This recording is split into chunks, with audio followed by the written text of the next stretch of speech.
Fotografie in der Nacht, das ist in der Regel für jedes Smartphone ein richtiger Albtraum. Das neue Xiaomi 14T Pro, das verspricht nun mit einem speziellen Nachtmodus richtig brillante Ergebnisse, auch bei sehr schlechten Lichtverhältnissen.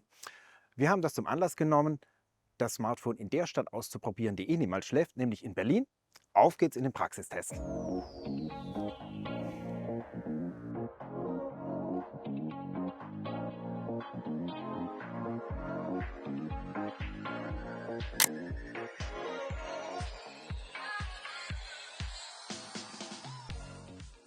Der spezielle Nachtmodus, der ist sowohl bei Fotografie als auch Videografie in der Kamera-App sofort aktiv. Das heißt, es wird immer darauf geachtet, dass die Ausleuchtung bestmöglich passiert.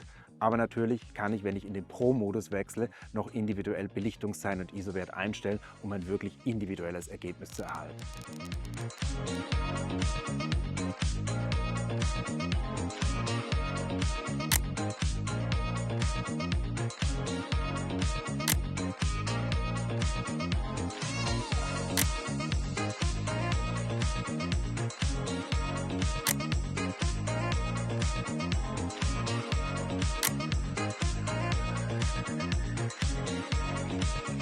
Beim Ausdruck im Großformat liefert das Xiaomi 14T sowohl bei den Nacht- als auch den Tagaufnahmen erstaunlich gute Qualität. Es fällt allerdings auf, dass gerade bei den Porträtaufnahmen die KI von Xiaomi ordentlich nachhilft, allerdings durchaus vorteilhaft und mit sehr natürlichen Ergebnissen. Nutzt man die volle Power der 50 Megapixel, hat man rund 110 x 145 cm Bildgröße bei 72 dpi zur Verfügung.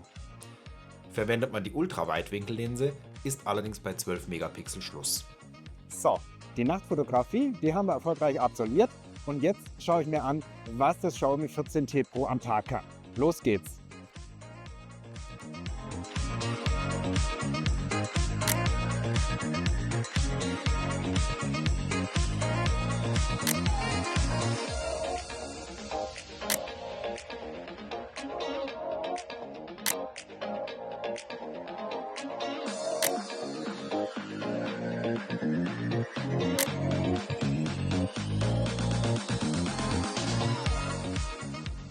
Der Filmmodus im Xiaomi 14T Pro macht richtig Spaß. Habe ich den eingeschaltet, dann wird immer auf das Objekt, was das Smartphone als Hauptobjekt erkennt, scharf gestellt und der Rest ausgeblendet. Das gibt wirklich so einen schönen Kinoeffekt, den man sonst nur mit viel teureren Kameras hinbekommt. Klar, trickst hier ein bisschen das Smartphone, denn die Blende selbst, die kann man ja optisch am Smartphone nicht verstellen. Aber das, was die Software herausholt, ist richtig gut. Das Xiaomi 14T Pro kommt mit einem 50 Megapixel großen Bildsensor, 3 Linsen und 5 optischen Zoomstufen. Das Kamerasystem, das wurde von Leica mitentwickelt und dementsprechend habe ich hier ein geschlossenes Ökosystem im Smartphone verbaut, was die Fotografie betrifft. Das spiegelt sich dann auch in der Kamera-App wieder. Hier habe ich verschiedene Leica-Features mit integriert. Ich kann beispielsweise die Bildlooks wählen von einem authentischen Leica-Look oder einem lebendigen Look.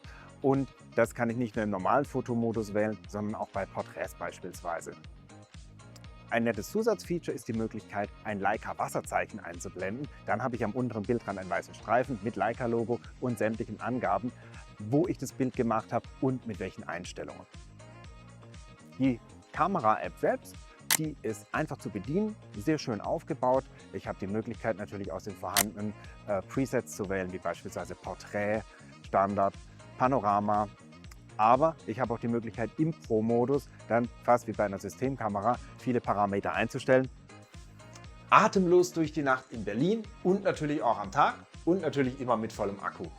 Mein persönliches Fotofazit nach mehreren Tagen mit dem Xiaomi 14T Pro lautet rundum erstaunlich. Fotografieren macht mit diesem Smartphone richtig Spaß. Die Leica-Linsen mit bis zu 5-fach optischem Zoom lassen viel kreativen Spielraum, von Weitwinkel eben bis Superzoom. Und wo die Physik ihre Grenzen zieht, da kommt dann die künstliche Intelligenz von Xiaomi zum Einsatz. Die Nacht wird da sprichwörtlich zum Tag gemacht. Sowohl Videos als auch Fotos wirken selbst in schwierigsten Lichtverhältnissen, als hätte man irgendwo mehrere Zusatzscheinwerfer aufgestellt. Und bei Porträtfotos in stimmungsvoller Nachtkulisse, da holt das Xiaomi 14T Pro wirklich alles raus und greift dazu auch ganz tief in die Trickkiste. Aber es sieht gut aus. Klar ist, dass in einem Smartphone für rund 800 € so Sachen wie 8K-Video oder eine mechanische Blendenverstellung nicht verfügbar sind. Das ist dann Premium-Smartphones wie beispielsweise dem Xiaomi 14 Ultra vorbehalten. Für meine Begriffe reicht die Bild- und Videoqualität sowie die Kameratechnik aber deutlich über das hinaus, was man sonst für ein Smartphone in dieser Preisklasse bekommt. Und insbesondere der neue Nachtmodus lädt zu ganz besonderen Fotoexperimenten ein.